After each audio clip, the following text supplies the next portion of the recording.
여야가 내년도 예산안에 최종 합의하고 내일 오전 10시 본회의를 열어 처리하기로 했습니다. 오늘 본회의에선 130여 개 비쟁점 민생 법안이 통과됐습니다. 박상우 국토교통부 장관 후보자 인사청문회에서 여당은 정책 현안 질의에 집중했고 야당은 전관예우 의혹을 제기하며 공세를 펼쳤습니다. 국민의힘 윤재욱 당대표 권한대행은 당 원로들을 만나 한동훈 비대위원장 추대에 대한 의견을 수렴했습니다. 민주당 이재명 대표는 김부겸 전 총리와 회동을 갖고 당 통합 방안을 논의했습니다. 전직 의원들의 시각으로 정치권 핵심 이슈를 풀어보는 여의도 정치회전. 여야가 최종 합의한 내년도 예산의 내용을 평가해보고 총선을 앞두고 한동훈 비대위 출범으로 가닥을 잡은 여당과 이재명 대표에게 통합과 포용의 행보를 압박하고 있는 야당의 움직임을 들여다보겠습니다.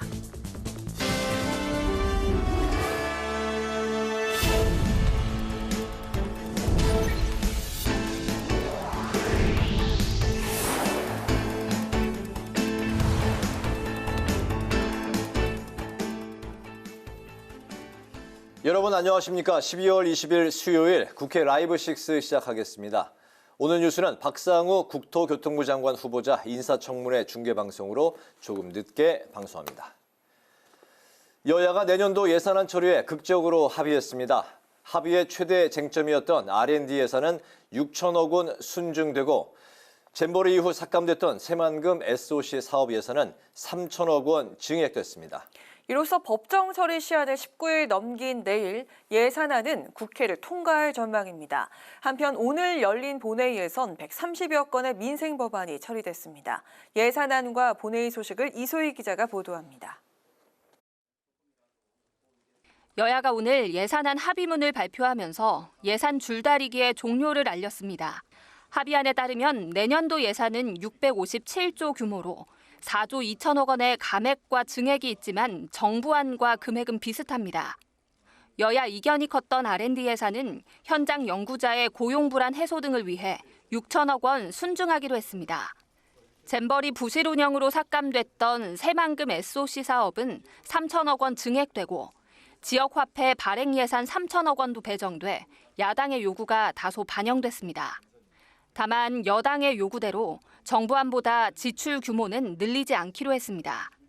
여야 원내대표와 예결위 간사들은 오늘 김진표 국회의장 주재로 회동을 갖고 막판 합의를 이뤘습니다. 더 이상 미룰 수 없다는 절박한 심정으로 양당 간에 서로 양보와 타협을 통해서 오늘 예산안 합의에 이르렀습니다. 야당의 입장에서 다소 아쉬운 측면이 있습니다만 양당이 최선의 협상을 했다는 점에서는 의미가 있다고 생각을 합니다. 다만 시트 작업으로 불리는 예산 명세서 작성 시간이 필요해 예산안은 내일 오전 원포인트 본회의에서 처리될 예정입니다. 이로써 내년도 예산안은 법정 처리 시한을 19일 넘겨 국회 문턱을 넘게 될 전망입니다. 한편 오늘 본회의에서는 여야 이견이 없는 130여 건의 법안이 통과됐습니다. 통과 법안에는 개인 채무자의 연체이자 부담을 줄이는 내용의 개인금융 채무자 보호법과 영유아 발달 지원 전문 요원을 신설하는 내용의 영유아 보육법 개정안, 교통약자의 이동 편의 증진법 개정안 등이 포함됐습니다. 국회 방송 이소희입니다. 윤석열 정부 2기 내각 장관 후보자들의 인사청문회가 3일째 이어지고 있는 가운데 박상우 국토교통부 장관 후보자 청문회에서 전관 예우 의혹에 대한 질의가 쏟아졌습니다. 박 후보자는 양평고속도로를 진행시키고 주거 안정을 위해 최선을 다하겠다고 밝혔습니다. 청문회 소식을 한규미 기자가 전합니다. 박상우 국토교통부 장관 후보자의 자질을 검증하기 위한 인사청문회에서 야당은 LH정관 카르텔 의혹에 대해 집중 질의했습니다. 민주당은 박 후보자가 한국토지주택공사 사장을 퇴임한 후 설립한 회사 P&T글로벌이 LH 연구 용역을 수주해 특혜 의혹을 제기했습니다. 고위직에 있었던 공무원이 민간업체 취직을 하거나 관련 업을 창업해서 공공 수주를 하는 것, 이거 정관 예우 아닙니까? 박 후보자는 공개 경쟁 입찰로 따낸 계약인 만큼 특혜는 없었다고 반박했습니다.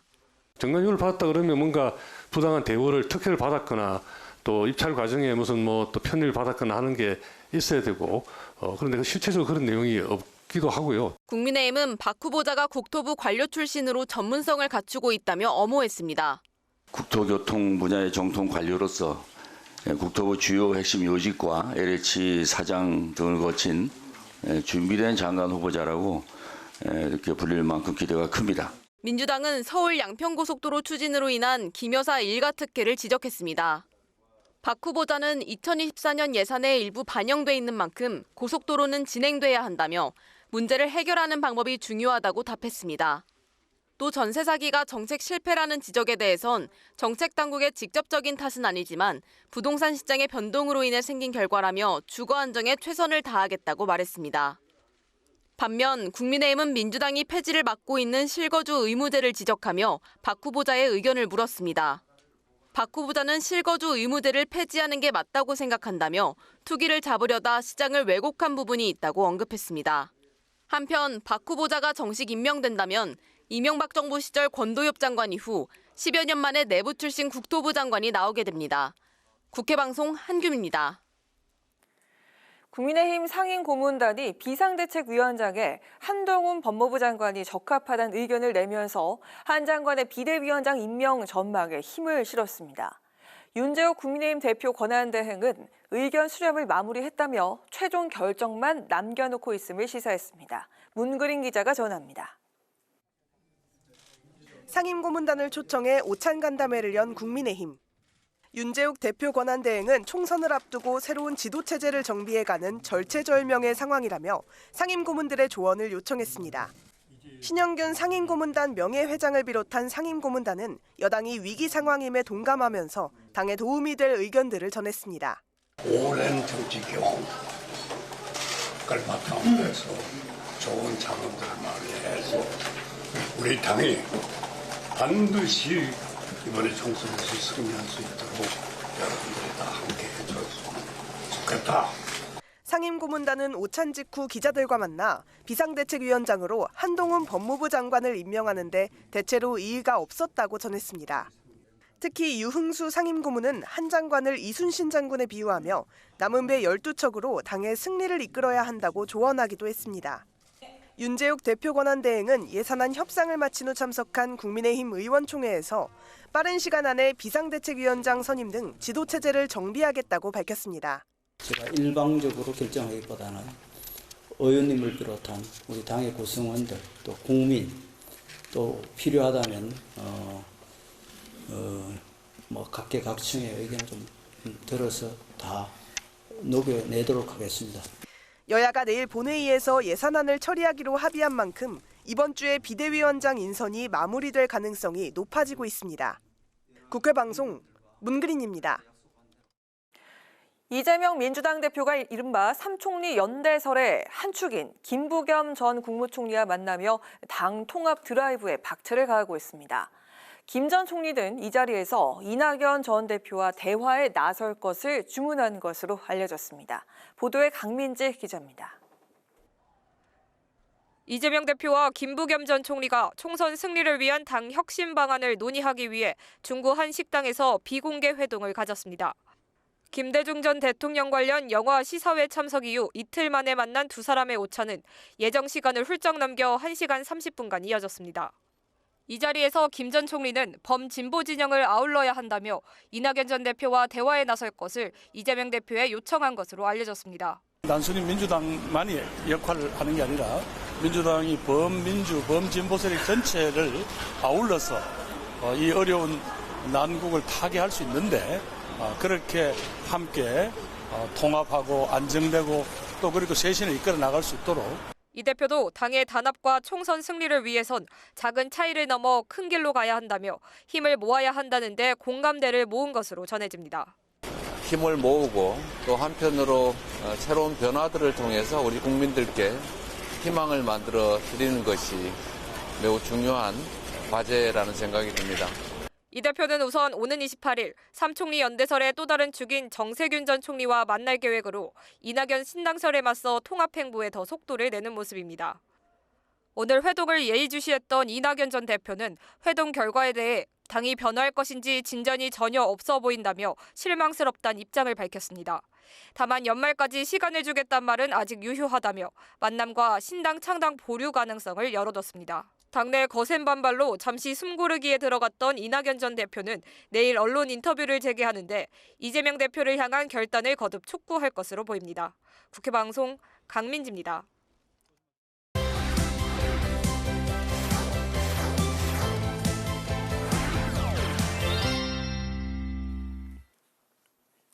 이슈픽 서한한 개건 기자와 함께 오늘 본회의와 예산안 극적 타결 이야기부터 나눠보도록 하겠습니다. 서한한 기자 나오셨습니다. 안녕하세요. 네, 안녕하십니까. 네, 여야가 극적으로 예산안 합의에 도달을 했습니다. 지난해 12월 24일 처리된 것보다 늦어지는 게 아닐까 이렇게 예상했었는데 다행스럽게 지난해보다는 좀 빠르게 처리가 됐네요. 네, 그렇습니다. 이 당초 여야가 이번 20일 날 오늘 이 임시국회 본회의에 합의를 하면서 무조건 20일까지는 예산안을 처리하자 이렇게 뜻을 모았었거든요.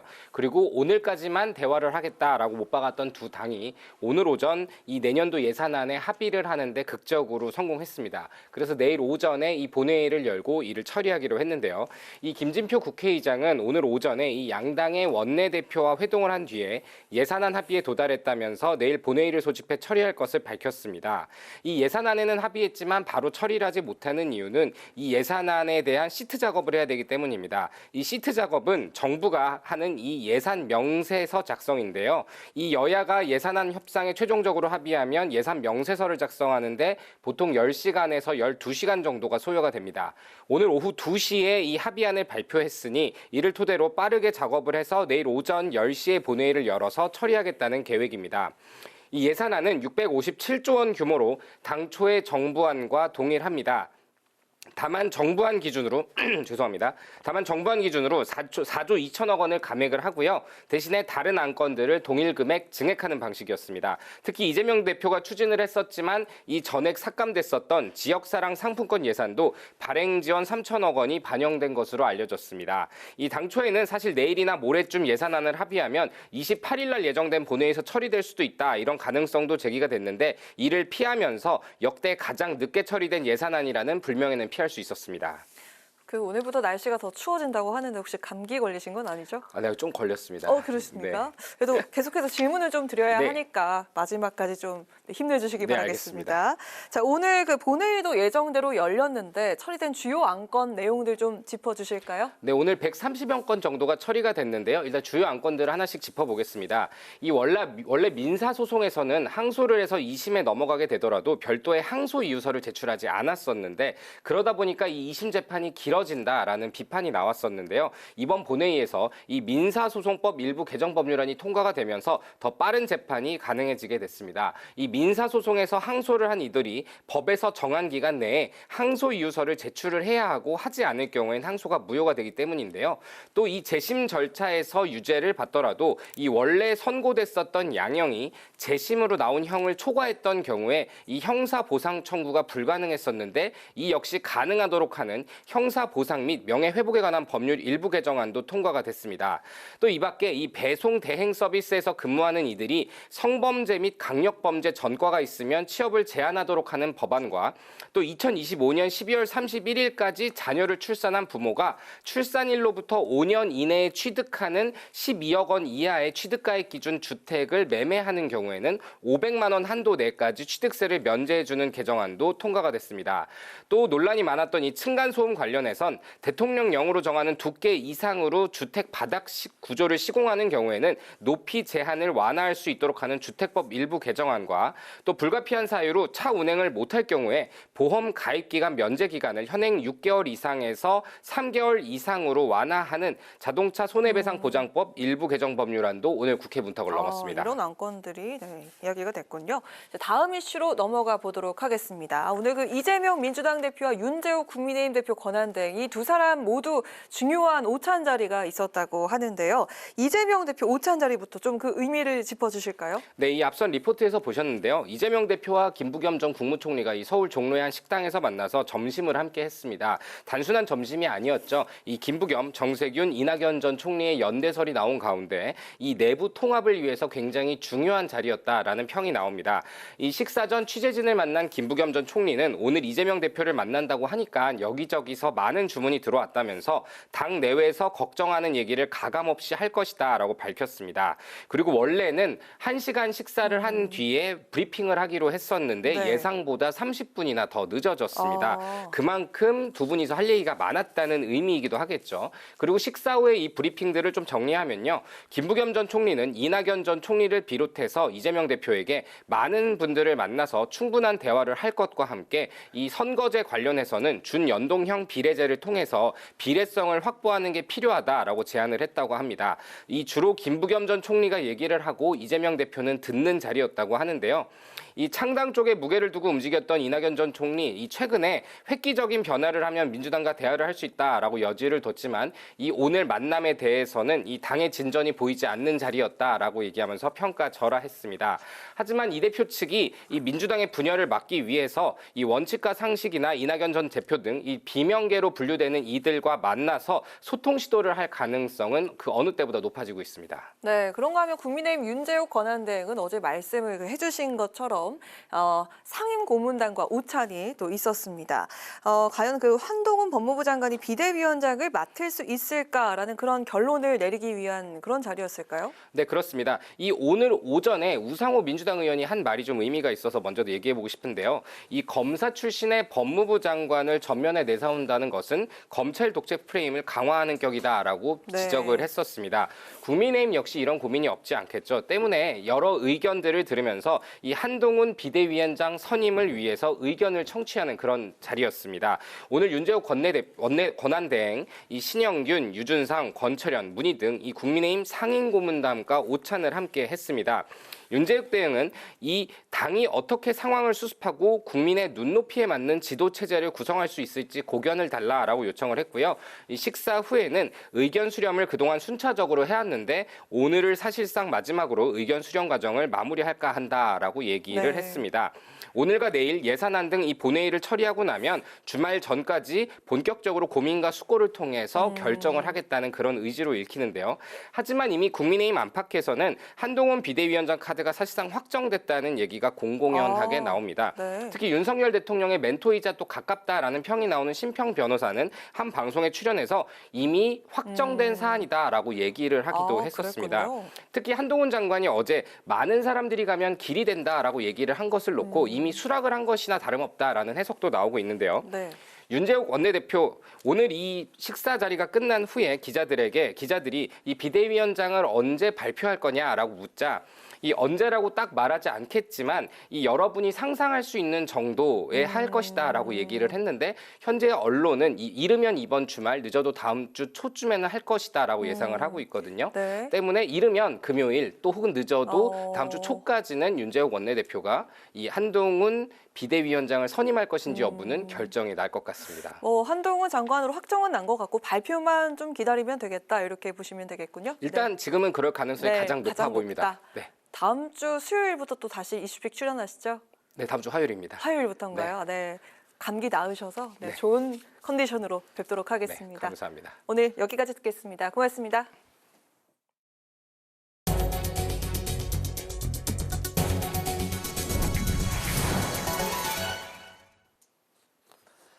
보건복지위원회는 전체 회의를 열고 지역의사제법과 공공의대 관련 법률 제정안을 의결했습니다.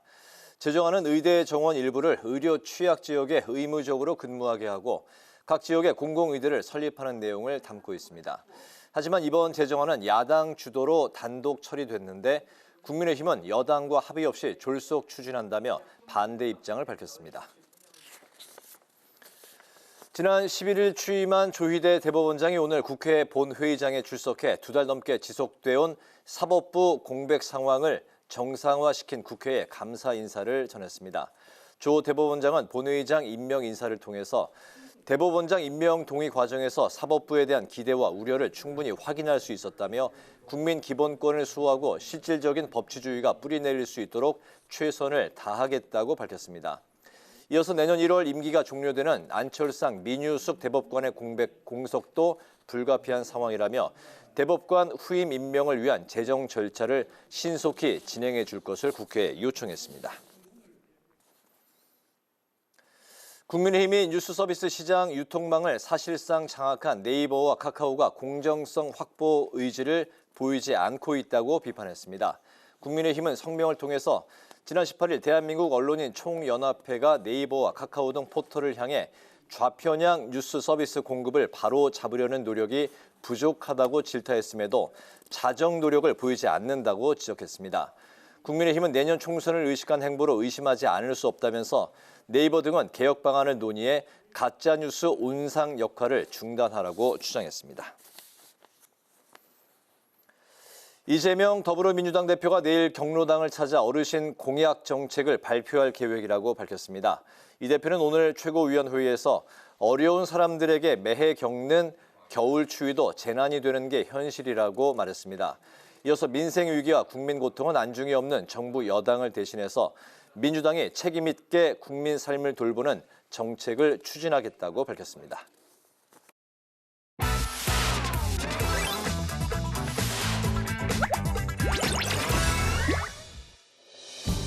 12월 20일 강아랑이 전해주는 정치권의 뜨거운 말말말 강아랑의 정치랑입니다. 첫 번째 주제는 통합형 비대위입니다. 지난 14일이죠. 민주당 비주류 모임인 원칙과 상식이 이재명 대표가 사퇴한 뒤 통합형 비상대책위원회를 구성하자고 요구했습니다.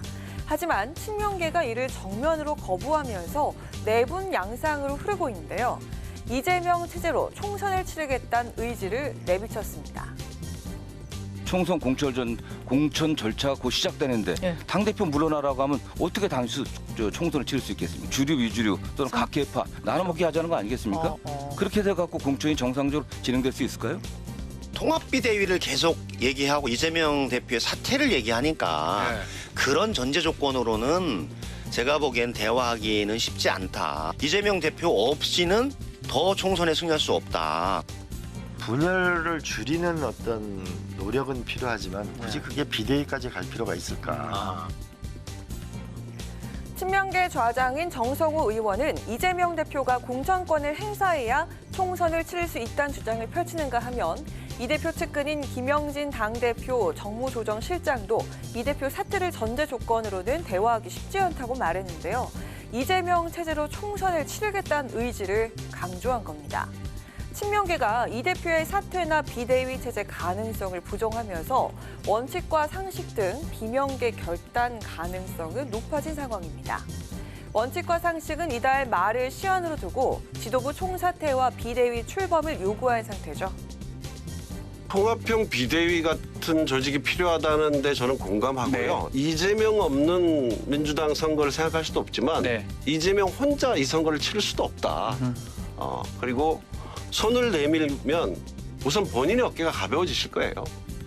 이재명 당대표나 지금 친명 지도부들이 스스로 결단을 빠른 시간에 할 가능성은 전 없어 보입니다. 과반 이상의 의석을 갖기 위해서 노력을 하려고 한다면 우리 민주당이 변화하는 것이 더 중요하구나. 지금은 이제 마지막 끝단계에 오는 거거든요. 친문으로 분류되는 임종석 전 대통령 비서실장은 통합형 비대위에 공감한다는 입장을 밝히면서도 이 대표가 화합 문제를 해결해야 한다고 강조했습니다. 비명계 비대위 요구와 친명계 이 대표 사퇴 거부 사이에서 민주당이 접점을 찾을 수 있을지 정치권 시선이 쏠리고 있습니다. 두 번째 주제입니다. 총선 정쟁용 대 내로남불입니다. 야당에서 김건희 여사 특검법을 추진하고 있죠. 이와 관련해 한동훈 법무부 장관이 김건희 여사 특검법은 선거에 악용될 수 있는 독소 조항이 포함된 악법이라고 잘라 말했습니다. 또 김 여사의 명품백 논란에 대해서도 몰카 공작이라고 규정 지었습니다. 김건희 특검법은 악법이라고 규정한 한 장관을 향해 민주당은 일제히 반발했습니다. 수사 상황을 생중계하게 돼 있는 독소 조항 운운했던데 김건희 특검이 악법이면 당신들이 참여했던 최순실 국정농단 특검도 악법이었습니까? 해당 의혹을 몰카 공작이라고 규정하며 역시 한결같이 김건희 여사 방탄에 나섰습니다. 한동훈 검사는 조선 제1검이라더니 고작 김건희 호위검이었습니다. 독소 조항이라고 말한 조항은 2016년 최순실 특검법과 토시 하나 다르지 않습니다. 그땐 악법이 아니고 지금은 악법이니까. 정의당에서도 한 장관을 직격하고 나섰습니다. 윤 대통령 내외를 수호하기 위한 발악이라고 비판했습니다. 반면 국민의힘에선 김건희 특검법 추진은 총선을 노린 정쟁용 특검이라고 맞받아쳤는데요. 이 김건희 특검법 지금 야당이 발의한 것은 악법이다. 총선용 정쟁을 노린 법이라는데 좀 더 주목해야 된다고 생각을 하는데요. 그러니까 이거는 수사를 위한 특검법이 아니라 망신 주기를 위한 특검법인 게 분명하고요. 네. 더불어민주당이 예산 국회가 끝나는 다음 주에 김건희 특검법을 일방적으로 밀어붙이는 건 이 법은 정치법안이라는 증거입니다. 김건희 여사 특검이 정쟁용이 아니라 그야말로 우리 사회 공정과 상식의 문제다라고 주장하신다면 내용도 열어놓고 다시 협상하시고. 장해찬 국민의힘 청년최고위원, 망신주기용 특검일 뿐이라면서 한 장관의 입장에 힘을 실는가 하면 조정훈 시대전환 의원도 야당이 예산 국회가 끝난 후 김건희 여사 특검법을 추진하려는 건 정치 법안이란 증거라고 강조했습니다. 패스트트랙으로 지정된 김건희 여사 특검법은 오는 22일 이후 본회의에 자동 상정됩니다. 야당은 오는 28일 본회의에서 처리한다는 방침인데요. 여야의 양보 없는 힘겨루기가 계속되는 모양새입니다. 지금까지 강아랑의 정치랑이었습니다.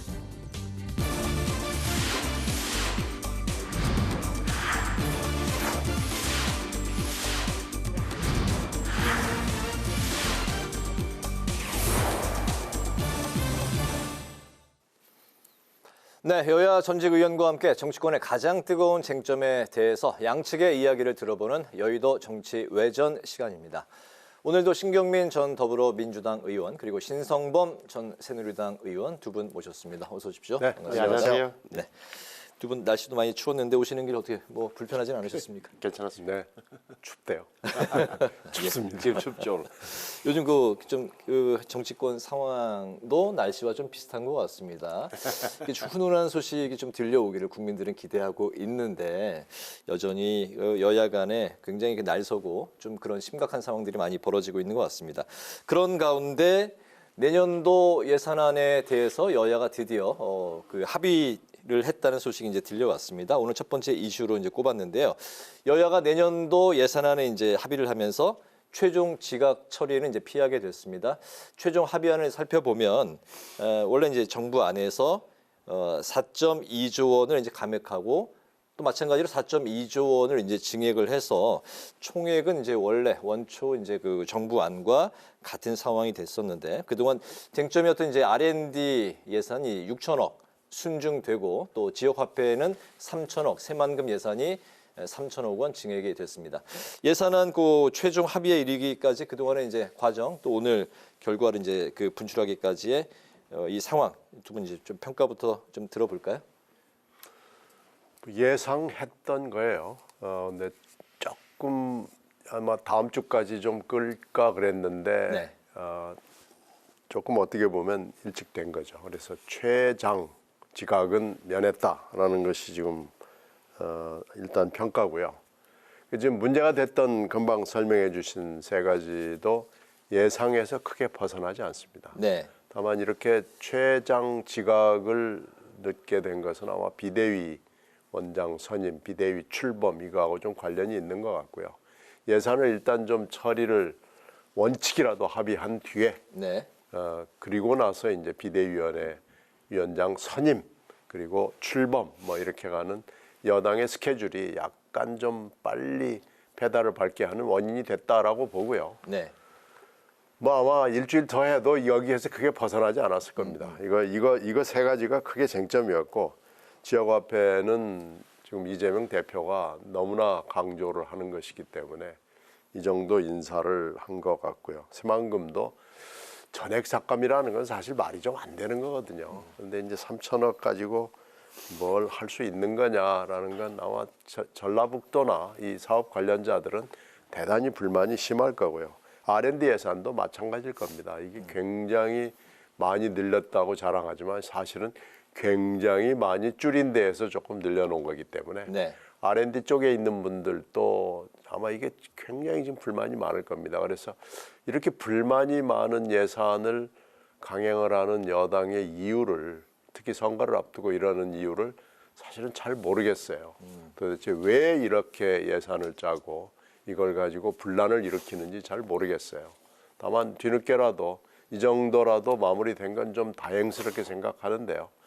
하여튼 좀 불만족스럽습니다. 네, 굳이 뭐 그 여당과 야당의 어떤 힘의 균형을 뭐 논할 필요는 없겠습니다만 그래도 예산안에 대해서 여당이 좀 더 뭐 그 득실이 있다, 야당이 더 있다, 좀 어떻게 평가할 수 있을까요? 야당이 많이 가져간 거죠. 그러니까 이렇게 될 수밖에 없어요. 왜? 정부의 예산 편성권이 있고 국회의 예산 심의 확정권이 있는 건데 우리 헌법조항에 보면 국회는 정부의 동의 없이는 예산을 늘리거나 새로운 비목을 설치할 수 없어요. 그러니까 네. 처음에 이제 야당이 이야기했던 대로 우리 이렇게 여당이 협조 안 해주면 야당 수정안 통과시킵니다. 뻥이에요, 뻥. 그걸 안 됐던 거예요. 그런데 이렇게 될 수밖에 없는 거예요. 그런데 어떻게 됐냐? R&D 예산, 6천억 정부 초안보다 늘렸잖아요. 네. 야당에서는 뭐랄까요? 선전할 거리를 가져간 거예요. R&D 늘렸습니다. 새만금. 정부가 빵원이었는데 우리 3천억 늘렸습니다. 또 보세요. 이재명표 예산, 지역화폐 예산. 3천억 늘려줬잖아요. 3천억 원. 물론 이제 민주당이 여기다 7천억에는 못 미쳤지만 네. 지난번에 이관섭 대통령실 정책실장하고 한호섭 정무수석이 이재명 대통령을 만났을 때 이것은 대표님께서 챙기시는 예산으로 알고 있습니다. 저희들이 감안하겠습니다 할 때 이미 합의가 됐던 걸로 보여져요. 그래서 이 부분은 뭐 야당도 챙길 만큼 챙겨갔다. 명분이 챙겼다는 거고 이렇게 해서 이제 일반 의원들 입장에서는 이제 나와봐야 돼. 시트가 나와봐야 돼요. 내게 들어간지 안 돼. 아직 몰라 이거는. 네. 그러다면 내일 아침쯤 되면 내게 빠졌네. 내가 요구했던 게 좀 난리가 날 것처럼 느껴지고 이제 통과되고 나서는 이제 문자 보내겠죠. 이제 다 지역에 내가 챙긴 예산이 들어갔습니다, 안 들어갔습니다 이렇게 될 건데 네. 이렇게 되는 게 뭐 정해져 있었다. 결국 이제 두부모 자르듯이 이렇게 툭툭 잘라서 정치 협상에서 정할 수밖에 없는 그런 예산 구조다라고 보여져요. 네, 국회의원들 이제 개인 입장에서는 내일 아침에 좀 희비가 엇갈릴 수 있다는 이제 그런 좀 번외적인. 지금 우리가 아니 번외가 아니고 말씀하셨는데. 사실은 현역 의원들 입장에서 이게 가장 중요한 거예요. 그래서 지금 아마 복사기 엄청 돌리고 있을 거거든. 저게 국민 입장에서 약간 이제 번외적인 알겠습니다. 말씀이라는 거고요. 어쨌든 이제 그 여당 입장에서는 정부의 그 원초 그 총액을 유지했다, 건전 그러니까. 재정을 이제 유지했다. 이게 이제 좀 방어를 잘했다고 방어를 아마, 했다고 또 볼 수도 여당은 있겠습니다. 다음 이슈는 이제 가장 뭐 이번 주 들어서 압도적으로 좀 핫 이슈가 되고 있는 그 인물이 아닌가 싶습니다. 바로 이제 한동훈 장관. 어제 이제 많은 말을 했는데 오늘은 좀 말을 좀 아끼는 분위기였습니다. 어제는 그 루신의 이제 소설을 인용을 하면서 원래는 길이 아니었지만 많은 사람들이 동참을 하면 그게 바로 길이 된다. 뭐 좀 로버스트 프로스트의 뭐 가지 않은 길, 뭐 이런 것도 좀 그 생각도 연상도 되긴 했는데 사실상 이제 뭐 여러 가지 그 뉴스를 나오는 걸 보면 국민의힘 안에서 분위기가 한동훈 비대위원장으로 좀 거의 이제 좀 굳어져 가고 있는 상황인 것 같습니다. 아직 이제 뭐 친윤 비혼 입장에서는 비대위원장이냐 선대위원장이냐 아직도 마지막까지 좀 이렇게 엇갈린 그런 생각들을 갖고 있는 것 같은데요.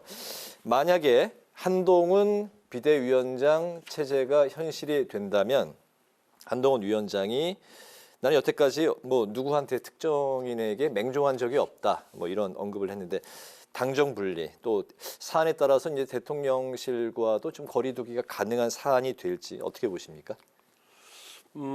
굉장히 절제되고 준비된 발언처럼 보여져요. 어제 기자들의 질문에 대해서 아예 단호하게 그러니까 정치를 모르는 사람만이 얘기를 해서 모든 것은 처음에는 시작이 있지 않겠느냐. 그게 가지 않는 길 뭐 이런 거잖아요. 네. 첫 길은 다 그런 거다. 걸어가면 길이 된다. 나도 사람 있고 경험 있으면 됩니다라는 논지. 윤석열 대통령 아바타 아닐까? 저는 사람이 맹종하지 않다. 일방적으로 따라가지 않는다. 딱 생각나는 게 뭐죠? 윤석열 지청장이 국회 답변할 때 난 사람에게 충성하지 않는다고 맥락이 다 있잖아요. 네. 제2의 윤석열 느낌. 그러니까 다시 말하면 내가 윤석열 대통령과 윤석열 총장과 철학을 같이 해서 가치를 같이 한 거지 내가 누구 말 듣고 맹종한 뭐 이런 거니까 할 말 하겠다는 거네 이렇게 되는 거라고요. 할 말 하겠다는 거면 당장 그러면 뭐 김건희 여사 특검법에 대해서 어떻게 하겠다는 거지 질문이 나올 테고 거기에 대해서도 준비됐다는 듯이 네. 법은 모든 국민을 평등한데 이 법은 잘못된 거다. 내용적으로 들어갔단 말이에요. 내용적으로. 내용과 절차를 갖고 자기는 비대위원장이 되면 야당과 협상을 하겠다면 야당이 이런 제안을 하겠다고 나오는 거니까 준비가 굉장히 누가 기획팀이 있는 게 아닌가 할 정도로 절제되고 정확한 멘트가 나왔다고 보고 그리고 말씀하시지만 지금은 사실은 한동훈 비상대책위원장 기정사실화 된 거예요. 오늘 네. 당의 상임고문단위에서도 별다른 이야기 안 나왔다는 걸로 봐서는 내일 예산 처리되고 나면 아마 이번 주말이나 다음 주 초에 비상대책위원회가 출범하지 않을까 싶어요. 네, 윤재욱 대행도 현재 의견 수렴은 모두 끝이 났다. 사실상 여태가 언급이 된 게 이제 한 장관밖에 없기 때문에 이렇게 굳어져 가는 것 같습니다. 네, 의총에서 바람잡이로 해서 추천이 됐고 그 바람잡이가 그대로 통하는 게 이제 국힘당의 체질이거든요. 저는 해바라기 체질이라고 부르는데 사실 거기서 끝난 거고 나머지는 형식적이고 절차적인 문제이기 때문에 이제 오늘로 사실은 내부 절차는 거의 완성이 됐고 이제 예산도 이렇게 돼서 여야가 합의가 돼서 이제 사실상 끝난 거 아니겠어요? 그러면 이제 언제든지 윤재욱 원내대표가 대행으로서 권한을 갖고 있기 때문에 전화 걸고 이렇게 간곡하게 하는 그 절차 갖추고 형식 갖춰서 이제 그 추대 형식을 갖추겠죠. 그렇게 네. 해서 하는 거기 때문에 월요일 이후에 진행되는 절차는 큰 의미는 없다고 보고요. 저는 하나도 궁금하지 않습니다. 그래서 저는 이게 이번 주냐 다음 주냐 그러는데 이번 주 해도 좋고 다음 주에 해도 좋고 네. 그냥 아무 때나 하면 이제 되는 단계로 들어섰고요. 다만 어저께 한 장관의 그 여러 가지 멘트, 기자들과의 질답도 있었고 상임위원회에서도 얘기를 몇 가지를 했는데 저는 그 대목은 좀 뭐라고 그럴까요? 선을 넘었다고 그럴까요? 약간의 오바가 있어요. 오늘은 아마 그걸 의식해서 그러는지는 모르겠습니다만은 입도 뻥끗하지 않고 바로 그냥 들어가더라고요. 오히려 그런 모습이 더 절제되고 나아 보일 겁니다. 이렇게 이제는 이제 윤재욱 대행의 전화만 안 받았을 뿐이지 사실상 다 지금 비대위원장으로 생각하는 겁니다. 이게 여당 대표입니다. 말을 함부로 해서는 안 돼요. 네. 근데 한동훈 비대위원회가 뜬다. 한동훈 비대위원장과 10여 명의 비대위원들이 임명되고 할 텐데 과연 총선 승리에 도움이 되는 방향으로 다시 말하면 제1당이 되는데 성공할 수 있을까에 대해서는 의문이 있는 게 사실이죠. 그리고 이건 하나의 정치적 도박이기도 해요. 네. 개인적으로도 도박이고 여권 전체로 도박이다. 다만 도박의 이유는 정치적 경험이 없다는 아니죠. 그러니까 과연 첫째는 보수 지지층을 결집시킨 데는 완벽한 효과가 있을 텐데 네. 중도층까지 이렇게 끌어들일 수 있겠느냐는 점. 두 번째는 윤석열 대통령의 어떻게 보면 직할 부대적인 이미지를 어떻게 극복할 것인가 하는 문제가 남아 있는 거죠. 그 문제가 굉장히 중요한 건데 바로 그 부분이 그 중도층 확대, 외연 확대를 위해서는 대통령실 또 윤 대통령과 좀 일종의 사안에 따라서는 좀 그 긴장 관계를 좀 둬야 이게 그대로 지금의 그 윤 대통령의 지지층만 갖고서는 좀 총선에서 좀 어렵지 않겠냐 이런 분석도 나오지 않습니까? 그래서 대통령이 한동훈 비대위원장이 되면 굉장히 정치적인 공간을 줘야 돼요. 대통령이. 네. 왜? 지금까지는 현실 정치인들, 지금 기성 정치인들을 못 믿기 때문에 특히 김기현 전 대표 사태 이후로 제가 볼 때는 대통령이 더 강해졌어요. 그런 불신 심리가. 네. 그래서 어떻게 보면 선택한 게 국민적 지지율이 높은 한동훈 법무장을 선택했고 그게 당에서도 다른 대안이 뚜렷한 대안이 없기 때문에 받아들여지는 분위기 같은데 성공하려면 대통령이 한동훈 위원장이 움직일 수 있는 공간을 많이 열어줘야 돼요. 이거 약간의 뭐 흔히 하는 말 약속 대련처럼 할지라도 네. 이뤄줘야 되는 거고 또 하나는 야당 측에서 저렇게 굉장히 아마 한동훈 비대위원장이 정치적으로 성공하는 걸 정치적으로 득점하는 걸 절대 용인하지 않을 겁니다. 이 벽도 넘어야 된다라고 네. 보이죠. 그래서 한동훈 비대위가 출범하더라도 넘어야 할 산은 큰 산이 두 개가 있는 거예요. 대통령과 야당이라는 거. 네. 알겠습니다. 약속 대련 일지언정 한동훈 이제 비대위원장이 이제 선임이 된다면 대통령이 그 좀 공간을 열어줘야 된다. 예, 그 말씀이 이제 기억에 남는데요.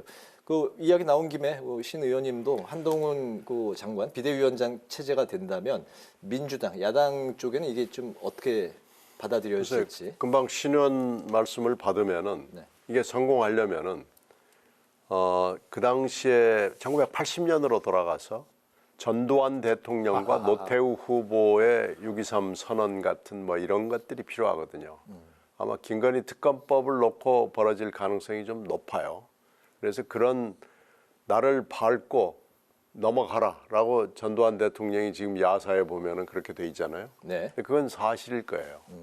그 당시에 굉장히 경악을 했으니까요. 그런데 과연 윤 대통령이 전두환 대통령처럼 할 수 있을까? 이거에 대해서는 모든 사람들이 의문점을 가지고 있고 전두환 대통령이니까 그 일을 했지만 윤석열 대통령은 그 일을 하기는 조금 어려운 거 아니냐라는 평가를 하고 있어요. 근데 사실 어떻게 보면 한동훈의 성공의 조건은 그 길밖에 없거든요. 그러니까 그 길을 과연 노태우의 길을 전두환의 선택을 윤석열 대통령과 한동훈이 할 수 있을 것이냐라는 것이 굉장히 중요한 지점이고요. 지금 뭐 나는 맹종을 한 적이 없다라고 얘기하는데 그 말은 저는 좀 믿지 못하겠습니다. 예, 알겠습니다. 그래서 별로 임팩트가 없어요. 그 당시에 윤석열 검사가 있을 때는 굉장히 울림이 커가지고 사실 그 말에 시작점이 돼가지고 대통령까지 됐거든요. 네. 근데 이 말에는 저는 울림이 있으려면 훨씬 더 큰 여러 가지 실체를 보여줘야 될 겁니다. 알겠습니다. 공간을 얼마나 열어두느냐가 이제 관건이다. 두 분의 그런 말씀을 이제 정리를 해보겠고요. 야당이 28일 본회의에서 이제 처리를 벼르고 있는 김건희 여사 특검법에 대해서 수정안으로 총선 후에 하자 이런 이야기가 이제 흘러나왔습니다. 바로 이제 한동훈 장관이 특검 추천과 또 생중계 브리핑 같은 독소 조항이라고 이제 언급을 했는데 이런 조항이 수정이 된다면 총선 이후에 특검을 수용할 수도 있다 이렇게 이제 시사를 했습니다. 민주당은 이제 일축을 했는데요. 한 장관이 말한 그 독소 조항의 수정 그리고 이 특검이 총선 이후에 진행이 될 그 가능성이 뭐 어느 정도 있다고 보시는지 어떻게 보십니까? 이 특검법을 국민들이 잘 모르시는데 저도 오늘 읽어봤어요. 읽어보니까 이게 첫째 특별검사는 후보는 누가 추천하느냐 대통령 소속 교섭단체를 제외하는 교섭단체 국민의힘을 제외한 국회교섭단체는 민주당이에요. 민주당과 교섭단체가 아닌 원내정당 교섭단체 원내정당이 뭐 있죠? 정의당. 그러니까 특별검사를 민주당과 정의당이 추천하도록 돼 있어요. 그 두 명이 올라가면 대통령은 3일 이내에 임명해야 한다 돼 있어요. 임명해야 한다. 네. 그러니까 이거는 뭐 옛날에 여야 합의로 임명한 뭐 이렇게 전혀 없어요. 두 번째는 얼마나 되느냐. 자, 특별검사 1명, 특별검사보 4명, 파견검사 20명, 40명 이내 특별수사관, 파견공무원 40명, 한 20명 정도 규모로 언제까지 수사하느냐. 임명된 날부터 20일간 준비하고 70일 이내에 수사를 완료한다. 20일과 70일 딱 석 달이에요. 언제 발표되죠? 석 달 후에 수사 개시한 지. 그러면 2024년 4월 초에 수사 결과가 나오게 되는 이런 구도다. 또 하나는 결정적으로 보면 수사 대상 사건에 대하여 국민의 알 권리 보장을 위하여 피해 사실 이외의 수사 과정을 관한 브리핑을 언론 브리핑을 실시할 수 있다. 이렇게 되어 있단 말이에요. 이 부분이 굉장히 문제가 많은 거예요. 이게 선거용 특검으로 완전히 되게 딱 만들어 놓은 거예요. 이걸 가지고 무조건 자기들이 통과시켜 놓으면 너무 많은 선거의 여파, 영향을 주게 되는 딱 선거 맞춤용 특검 아니겠느냐. 이렇게 되면 적어도 절차와 방법에 대해서는 여야 간에 협의를 해야 돼요. 물론 여당도 이거 받겠다. 받는데 요런 내용은 좀 고치자. 아니면 시행 시기를 붙이게 넣어가지고 뭐 2024년 4월 10일 이후에 한다니 이렇게 하자는 게 한동훈 장관 이야기 같고 여기에 대해서 야당은 응하지 않으려고 그러겠죠. 하지만 여당 입장에서 보면 적어도 야당이 내놓은 이번 특검법안은 해도 너무하네. 너무 일방적이라는 그런 국민적인 어떤 그 알림의 장소는 시간은 가질 수 있지 않겠나 싶어요. 네, 김 여사 특검법 어떻게 좀 진행이 될까요? 이거 지금 야당이 이 협상을 응하기가 좀 쉽지가 않습니다. 일단 왜 그러냐면 이게 지금 어제 오늘 된 게 아니고 6개월 전에 이미 된 거고 12월 28일이라는 날짜는 이미 나왔고요. 네. 다만 지금 뭐 금시초문의 악법이라고 얘기를 하는데 그건 그렇지가 않습니다. 왜 그러냐면 특검 추천의 경우에 이게 대통령 내지는 대통령의 그 직계가족이 관련된 사안의 경우에는 대통령이 소속된 정당은 빠지도록 지금까지 해왔어요. 네. 그러니까 이것도 선례가 있습니다. 그리고 생중계 브리핑이라고 그러는데 이건 언론이 결정할 문제예요. 이 조항이 서로 빠진다고 하더라도 언론이 묻고 뭐 그거에 대해서 수사 피의사실뿐만 아니라 과정이나 뭐 여러 가지 수사 전망이나 이런 걸 묻게 돼 있으니까 이게 사실은 언론의 고유 권한입니다. 그 수사 대상도 있는데 수사 대상도 지금 민주당이 내놓은 안은 수사 대상이 3가지로 특정이 돼 있고 정의당이 내놓은 건 수사 대상이 특정이 돼 있지 않고 약간 좀 애매모호해요. 근데 이건 아마 이제 병합을 하는 과정에서 문구 조정이 있을 거기 때문에 이건 그렇게 문제가 되지는 않을 거고요. 지금 총선 이후에 하자.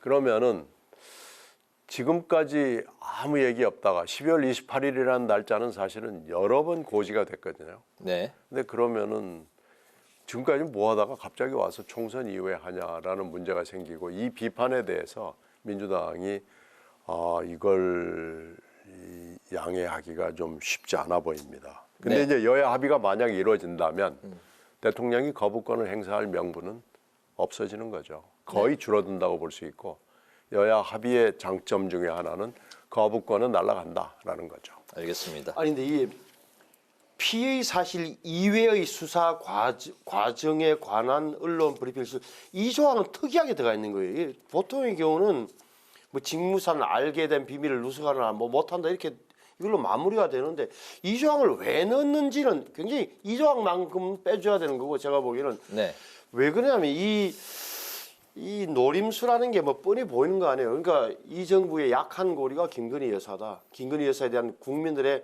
비호함이 높다는 걸 딱 알아채고 결국은 이번 선거, 내년 선거 자체를 김건희 이름 석자로 치르겠다는 계산이 너무 농후한 거예요. 그리고 이것은 여권 전체에서 보면 이렇게 되면 너무 많은 데미지를 정치적인 타격을 받게 되기 때문에 받을 수 없는 그런 거예요. 그런데 받을 수 없기 때문에 거부권 행사할 거다. 거부권 행사하면 거부권 행사하는 대로 공격하고 이런 걸 텐데 적어도 제가 보기에는 만약에 사실관계가 정말 김건희 사장이 코바나 커제 사장이 결혼하기 전에 주가조에 관여했다는 걸 정말 파헤치고 싶다면 총선 이후에 하는 것도 뭐가 문제가 되냐. 여당에서도 약속을 해줘야 되는 거죠. 이거는 100% 우리 보장한다든지 그 이후에는. 저는 이런 식이어야 되는 거지. 이걸 이렇게 맞춤형으로 해가지고 그냥 밀어붙이겠다는데 여당이 그냥 손 놓고 그냥 있기에는 너무나 정치적 위험이 높은 그런 특검법이에요. 알겠습니다. 28일 본회의가 이제 다음 주 목요일이고 그 전날 27일에 저희가 이 시간이 또 있기 때문에 다시 한번 또 그때 상황을 취합을 해서 다룰 이슈일 것 같습니다. 오늘 못다한 이야기 그때 또 하기로 하고 마지막 이슈는 시간 관계상 좀 이렇게 짧게 마무리를 지어야 될 것 같습니다. 바로 그 이틀 만에 이재명 대표와 이제 김부겸 전 총리가 다시 만났는데 원래 그 좀 예정했던 시간을 좀 넘겨서 이렇게 좀 긴밀한 이야기가 좀 오고 갔던 것 같습니다. 이제 화두는 통합이었던 것 같고 통합하면 바로 이낙연 전 대표가 이제 또 떠오르는 상황이었는데요. 현재 그 언론들은 신당 창당에서 약간 유보적인 입장으로 약간 한 발 물러선 게 아니냐 이제 이런 이야기가 좀 나오고 있습니다. 그러면서 이낙연 전 대표가 이제 조건부 대화 가능성을 좀 열어둔 상황이고 이재명 대표는 이제 비명계 중심으로 통합 비대위 요구를 받고 있는 상황입니다. 뭐 두 전현 대표가 손잡고 만나고 화답하는 그런 그림이 그려질 수 있을지 좀 어떻게 보십니까? 그건 하여튼 이재명 대표에게 일단은 달려 있고요. 네. 오늘 김부겸 총리와 이재명 대표의 만남에 대해서는 김부겸 전 총리도 얘기를 했다시피 김부겸 총리가 그 사이에 알았던 모든 정치적 그룹으로부터 기대와 희망이 있었어요. 그러니까 리퀘스트를 받고 지금 들어간 거예요. 근데 얼마나 그 퍼포먼스를 잘 했는지는 잘 모르겠습니다만은 브리핑만 봐가지고는 뭘 제대로 했을까 하는 좀 퀘스천이 있죠. 그래서 잘 된 것 같지는 물론 않아요. 네. 그럼에도 불구하고 일단 김부겸 총리가 그 사이에 주장해 왔던 것은 충분히 전달을 했을 걸로 봅니다. 그중에 하나가 연동형 비례대표제의 유지입니다. 오히려 이것을 발전시켜야 된다라는 김부겸 전 총리의 철학이거든요. 네. 정치적 지향점이고요. 그리고 이제 통합 비대위 문제는 아마 원칙과 상식이 문제 제기를 했지만은 그거에 대해서 전적으로 공감하는 목소리가 같고 이것이 이제 이낙연 전 총리와의 만남의 전제 조건 비슷할 겁니다. 그래서 이거에 대해서 오늘 브리핑에서 나오지 않은 여러 가지 얘기를 전달을 받고 네. 그 토대 위에서 이낙연 대표가 결정을 할 걸로 봅니다. 네. 김부겸 전 총리 했던 말 보면은 이제 준비해 간 거잖아요. 범민주 진보 진영의 대표로서 이재명 대표가 할 일이 많다. 그중에 하나가 이낙연 전 총리를 비롯해 당 통합을 위해 충분히 대화하라. 다시 말하면 빨리 이낙연 대표 만나서 협조를 요청해라는 이야기가 될 테이고 네. 여기에 대해서 이재명 대표의 반응도 나쁘진 않다고 봐요. 이렇게 산이든 물이든 건너지 못할 게 없다. 작은 차이를 넣으면 큰 길로 함께 간다. 이렇게 되면 아마 김부겸 전 총리의 의견을 받아들이는 형식으로 해서 이낙연 전 대표를 만나려고 하겠죠. 뭐 저는 그렇게 보이는데 네. 가운데부터 이제 과정이 한 번 더는 있겠죠. 그렇게 되면 뭐 이낙연 전 대표 입장에서도 조금은 주춤할 수밖에 없는 그런 처지 아니겠느냐. 다만 통합 비대위 이야기는 김부겸 전 총리가 이야기하지 않더라도 저도 전제 조건은 이재명 대표가 대표적으로 내려놓는 걸 전제로 하고 있는 거잖아요. 비대위를 네. 하면. 네. 여기에 대해서 어떻게 응할지는 저로서는 가늠하기 힘들다. 제가 보기에는 그럼에도 불구하고 민주당은 적어도 선거에 관한 한 선거 전략에 잘 쓰기 때문에 언제든지 급하면 내려놓는 그 정도 준비는 하고 있는 것 아니냐. 다시 말하면 여권도 이재명 없는 민주당과 총선 치를 준비도 해야 되는 것 아니냐는 생각이 들어요. 네. 연말 이제 한 열흘 정도 남았는데 정치 지형이 정말 숨가쁘게 돌아가고 있는 것 같습니다. 한치 앞을 뭐 예측하기가 쉽지가 않은 상황인데요. 오늘 여의도 정치회전 이제 마칠 시간이 됐습니다. 지금까지 신경민 전 더불어민주당 의원, 신성범 전 새누리당 의원 두 분과 함께했습니다. 오늘 말씀 잘 들었습니다. 감사합니다. 네, 고맙습니다. 네, 오늘 국회 라이브 6도 여기서 마치겠습니다. 시청해 주신 여러분 고맙습니다.